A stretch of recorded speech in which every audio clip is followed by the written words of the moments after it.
You're listening to the Farmer's Guardian podcast.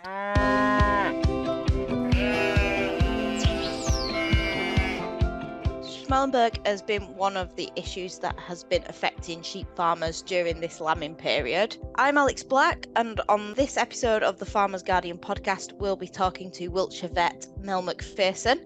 But first of all, I've got Farmer's Guardian's head of livestock, Katie Jones, with me. Katie, just tell us a little bit about what you've been hearing from farmers who've been affected.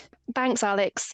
Yeah, I think anecdotally, we've been hearing of lots of Schmallenberg in lambing flocks. So some of the earlier lambing flocks have seen numerous cases, and it has been a real issue. And I guess it's been a bit of a double whammy this year as well, because we've also been hit by bad weather. So a lot of sheep farmers around the country have had to deal not only with the bad weather, but also an increase in cases in Schmallenberg. And I think it's fair to say as well that we're now starting to see it in cattle. So in some of the herds that are calving down now, again, anecdotally, we are hearing of reports of Schmallenberg in calves. And I think it's probably a real concern going forward as we head further into calving in terms of, when the animal was infected, we're now seeing it translate into calvings. And Bluetongue's been another talking point for the industry. Just give us a little bit of an update of where we are with Bluetongue. So at the end of last year, we saw a rise in cases. I think there was, 80 odd cases at one point had been officially reported. There's been a bit of a lull over the last few months. We've been in a seasonally low vector period, so that there's no kind of indications that there is an infected population of midges at the moment. But again, we are looking ahead to later in the year, and there's a general feeling that we could see more cases of Bluetongue as we go on. And I think it's really important that if any farmers are seeing any cases of Schmallenberg or suspected Schmallenberg or suspected Bluetongue, that then they really need to speak to the vet about it and get to the bottom of these cases. Thanks, Katie. Let's hear from Mel. Well, Mel, thanks so much for joining us today. I know you're really busy, so we much appreciate your time. But firstly, could you just give us a bit of background about yourself and also Avon Farm Vets? Yes, no problem. My name is Mel McPherson. I've been a farm vet in Wiltshire for getting on for 20 years. I've been at Avon Farm Vets in Chippenham since last summer. So yes, I just hope that I could give some information on the current situations with Schmallenberg and Bluetongue from my perspective currently. And we're kind of anecdotally hearing that there are, numerous cases of Schmallenberg in particular. At the moment, we get farmers telling us that they're lambing flocks and they're heavily affected by Schmallenberg. But what are you seeing on the ground in your area? The incidence seems to be quite sporadic. We thankfully aren't seeing massive outbreaks in flocks. It tends to be the odd animals. I believe this is to do with the immunity. So the understanding is that the Schmallenberg immunity in animal that's been previously affected lasts a number of years, if not lifelong. So that's probably why we're not seeing high levels, because these animals have actually been exposed to the virus before, and maybe the ones that are affected are the ones that either weren't around.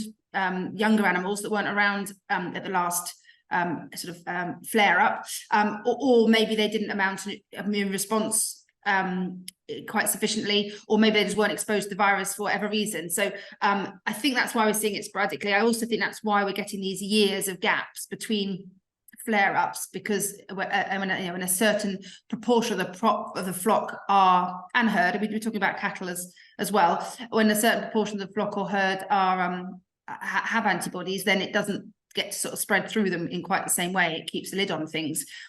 So I think that's why we're seeing it sporadically. I suspect the flocks and herds that are seeing large numbers are basically naive ones that haven't come across it before, either an area of the country that didn't see it previously, or younger animals that haven't seen it before. I suspect that's more likely to be the ones that are affected. And is that why we're getting these 4 or 5 year cycles? Because the last time we saw it was 2016, 17, and then it's kind of been out of the news a little bit. Yeah. Is it that immunity that's... It does appear that more of the cases are in the west of the country this year. Previously, it was in the east. So again, that sort of shows that it's probably because there was a higher immunity in the east from the previous outbreak, and that's why it's sort of taken hold in the west, which didn't see as much of a problem last time. So that does seem to be that distribution's probably related to when they last came across it. And are you seeing that there was more cases in sheep flocks, and now because it's to do with the gestation and when Absolutely. the midges bit them, if Yeah. my understanding's right. That's So now we're exactly seeing right. more in cattle herds. Yeah, I'm worried that we've still got the worst to come for cattle, in all honesty. So from the sheep point of view, we see it much more in the early lambing flocks. So the ones where the rams are going in August, September time. The susceptible period for sheep is when they're a month or two in lamb. So if the rams go in August, September, then their susceptibility is going to be October, November time. And it does appear we must have had midges around at that point, because we are seeing affected lambs. With cattle, it's they've got a longer gestation, so their period of susceptibility is later on. And I think we're still going to, with cattle, it's 80 to 160 days. So you're sort of talking two and a half to 5 months. Those animals may not have given birth yet if they were affected in sort of autumn time last year. So I wonder whether we've still got the worst to come for cattle. Obviously, I hope not. But the worry is that we haven't seen the worst of it in cattle yet, because if the midges that were carrying the virus were only around at the end of the season last year, then we won't have seen any deformities yet. So that might, I'm keeping my fingers crossed it doesn't happen, but that's the worry. And you mentioned deformities. Is that the main thing that farmers should be keeping an eye on, or is there any other signs? I would say that's the main one. First of all, if a lamb isn't coming out like they'd expect it to, if they've sort of got two legs and a head and it's still not coming, then don't just pull. Seriously consider whether it could be you've got a deformed lamb, and just pulling is going to do damage to the ewe. Yeah, so that's probably the main thing to consider. But I would suggest that's the most common symptom we see. At the point the ewes are affected, they're likely to have had a period of fever, maybe off their food, but it might only last a few days at a time, when they're probably not being very closely monitored, and it might not even be noticeable, because they might lie down a little bit more for a couple of days, but then they'll mount immune response and likely clear it. But in the meantime, if that fetus has got affected, then that's where the problems are seen further down the line. So, and then if farmers are seeing deformities at birth in lambs or calves, and they suspect it could be Schmallenberg, what should they be doing? Well, if they're not able to get the lamb out or the calf out because it's not coming, then the options are either a cesarean or unfortunately euthanizing the animal. The lambs are unlikely to be viable, even if they come out alive. Or the calves, they're unlikely to be viable. So you've got to consider that in sort of the finances of whether to operate or not. If they want to get into a diagnosis, it is possible to take a blood sample from the dam, either the cow or the ewe, to look for antibodies. Now, the problem with looking for antibodies, it just tells us that animal's been exposed to it. So if the antibodies are positive, you know that the animal has come across Schmallenberg. It doesn't tell you for sure that that's why the deformity happened. I think if you have a positive Schmallenberg antibody on the dam and a deformed calf or lamb, then it's very suggestive, but actually you need the calf or lamb itself to get a definitive diagnosis. They look for the virus in the brain or the spinal cord, and find a positive that way, and then you can say for sure that animal had it. Sometimes for calves, because they were infected with the virus that many more months before, the virus might not be there. So if they don't find the virus in the calves, they'll then look at the brain underneath a microscope and see if they have the classic changes for Schmallenberg virus. So that would require the body of the calf or lamb to go off to one of the laboratories that can test for that. So to be definitive, otherwise you're just saying that the dam had exposure to Schmallenberg at some point.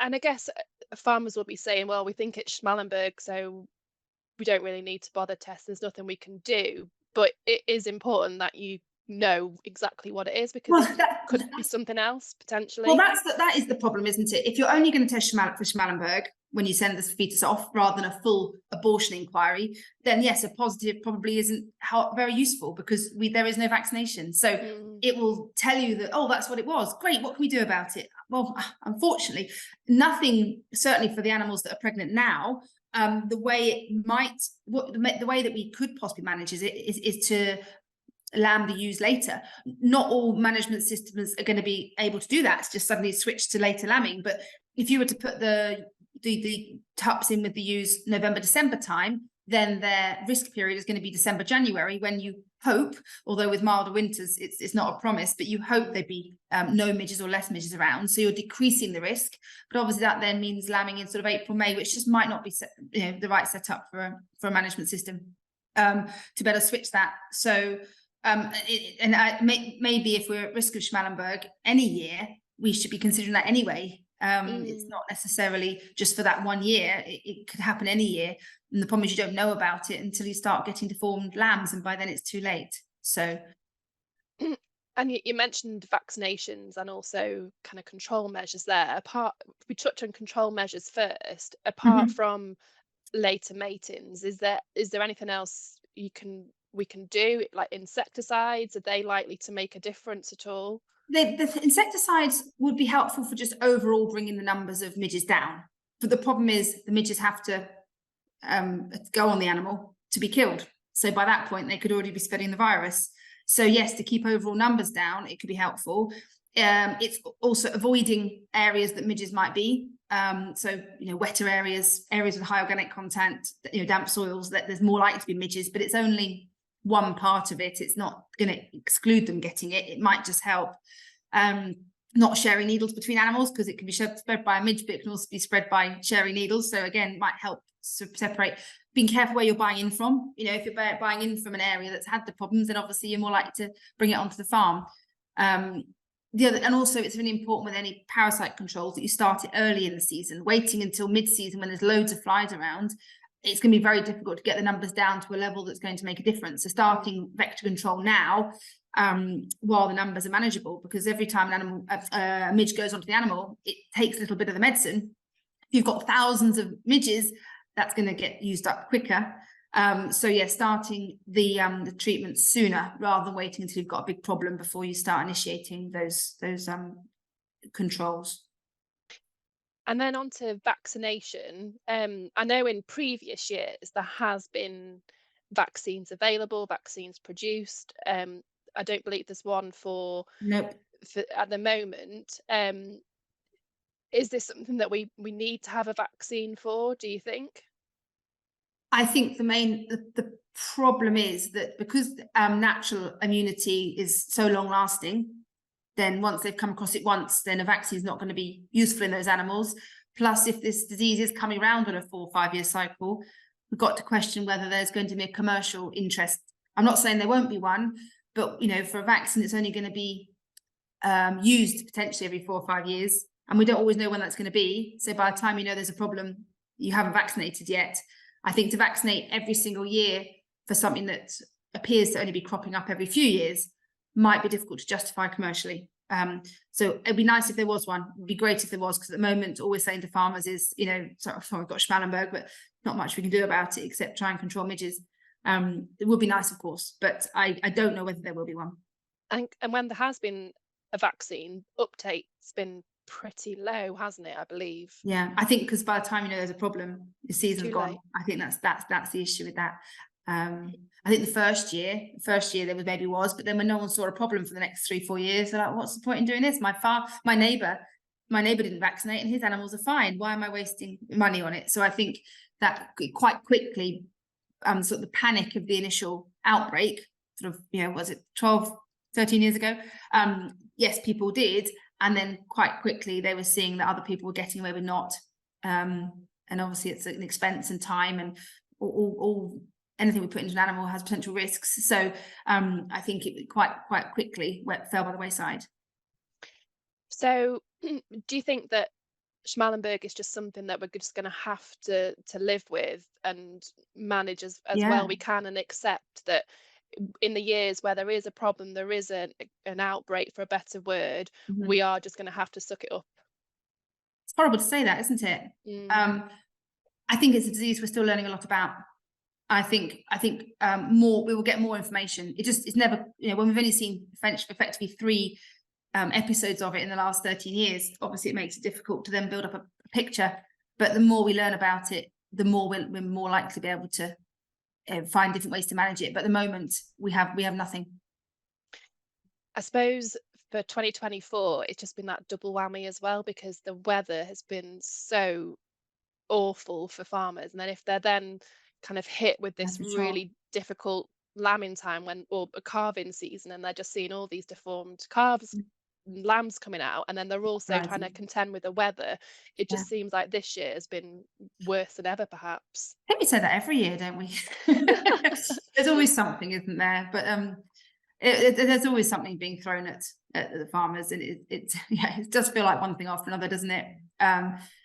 Most people get through it, and thankfully the ones I've seen have only been sporadic cases, and I feel for the farmers that have had larger numbers, but hopefully they can be rest assured that means their flock has a large amount of immunity and they shouldn't get the same issues in future years. Not guaranteed, but that would be the hope. So I'm going to be optimistic for them in that respect.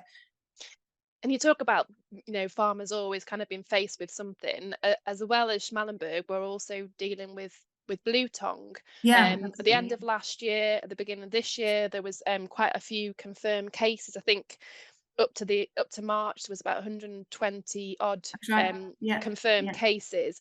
We're now in a seasonally vector low period. Do you think that there's a possibility, when the temperatures warm up, that we will see more cases of Bluetongue again? I do. I think we've got to be really vigilant, looking out for it. These vector transmitted diseases tend to hit sort of the east and the south and the east, sort of East Anglia and Kent first, because of the way the airflow moves across from the continent. So invariably they get first hit, and they pave the way for the rest of the country. So I feel a bit sorry for them, really. And there's been, like you say, 120 odd cases. They've all been sort of Norfolk, Kent, and Suffolk. I think more recently Surrey. So it is creeping this way. I think that first of all shows that there have been midges active throughout the winter, being so mild. And I think as the season gets warmer, I think that's only going to get more. The key signs to look out for cattle and sheep is lesions around the face, crusting lesions, redness in the mouth, around the feet as well, and potentially around the udder. I think the big thing to point out as well is that the signs can look a lot like foot and mouth. Both are notifiable diseases, but the implications for foot and mouth, I believe, are far greater. So it's really important that both these diseases are reported to the APHA. They're both notifiable diseases, so we have a legal obligation to report them and have them investigated. And much as I don't want farmers to have Bluetongue, if you're going to have a choice between the two, Bluetongue's probably preferable if we're going to go for optimism. So I think you'd be vigilant about any of these sort of conditions. It doesn't always present as Bluetongue. It's often other symptoms first. So don't just be looking out for the tongue being blue. It's erosions around the face and the feet. So and they should be reported to your vet, who are then going to have an obligation to ring the ministry to get them to investigate it. In the meantime, the farm will have a temporary control zone put around it. But if disease isn't confirmed, then that will be lifted. And if disease is confirmed, then those zones become greater and the testing becomes more intense. And again, it's about vigilance. It's about knowing that to report it, but also not be buying animals from high risk areas. By good biosecurity between yourself and neighbouring livestock, or things we do to control other diseases. The difference is, because the midges are spreading it, they can already travel further distances. But moving an animal onto another farm that's come from a affected herd is they're more likely to bring the midges with them. So you're increasing the risk of your farm getting affected. And how quick is the rate of transmission then if a midge bit an infected animal and then bit another animal? How quickly would you see that disease I move? imagine it'd be within a few days. Right. I don't So, know for sure, but I imagine it would be, yeah, it'd be within a few days you'd see those symptoms. so potentially, if the weather does warm up and midges get active again, there could be, there could be a steady rise in cases. They could, yeah. And like the Schmallenberg, there isn't a vaccine for this strain of Bluetongue, the serotype. This serotype is number 3. There have been vaccines made for other serotypes, but not this one. And I don't believe there's any cross protection between them. But we currently don't have a vaccine. So maybe that will come, but right now we don't. So we're heading into the risky period without any sort of way of protecting the animals other than midge control. And in terms of midge control, is that just the same as when you mentioned for Schmallenberg, keeping away from midge areas, starting protection earlier? Exactly. The similarity with the disease is they're both spread by midges. The difference is Bluetongue is notifiable, but Schmallenberg isn't. So is there anything else that farmers can be doing apart from that vigilance and keeping midges under control as best as they can, I guess? I think if you do have cases, then being prepared. I mean, Bluetongue you have to report anyway, but for Schmallenberg, getting them investigated, because the more cases that we can have confirmed on post-mortem, so actual calves and lambs, the more we're going to be able to find out about this disease. A lot of the laboratories will do the Schmallenberg testing free of charge. You may or may not, depending what area you're in, be able to have the animal collected. You may need to take the animal into the centre, which obviously, depending how far away you are, might not be possible. But the more cases they have, the more they'll learn about the disease, the distribution, what symptoms, signs, all these things. So that would be probably the best advice I can give, and then midge control. And is there any kind of lessons from elsewhere in Europe? Because I believe both diseases were seen elsewhere in Europe before they were seen in the UK. Is there anything that they're doing that we could do over I'm not here? aware of what happens on the continent. I imagine it would be very similar processes, but maybe the continent just an early warning sign for us. If we know it's there, if we know it's in Northern Europe, we can only expect it. It's not a case of if, it's a case of when.